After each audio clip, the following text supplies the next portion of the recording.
Naka-record. Go.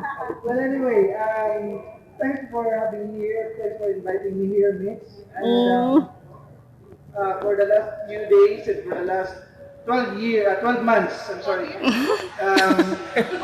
You're always there for me. You're telling me some jokes and corny things. But all of those things, I really appreciated it. And there was a time that we had a miscommunications. Yes, that was true. Normal. Miscommunications. And deep inside, I truly appreciate it for the friendship that you've given to us. Not only for me, but for the whole family of DOH. Although Ma'am Yula is not around, but in behalf of her, she did there was a time that she told me that... No, I'm going to tell you this because this is an important thing. There was a time that she told me that she really likes you so much.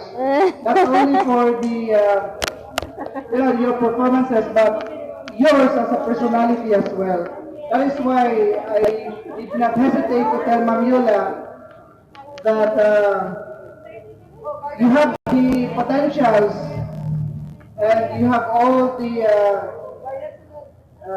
things that you can do with your life, not only for your education, but hoping someday that you will find someone for yourself, someone that you will settle down with you. I know Kuya Buddy also is praying for that. And thank you so much for being nice, and thank you so much for everything that you have done and shared with us. Thank you, and we love you always. Thank you.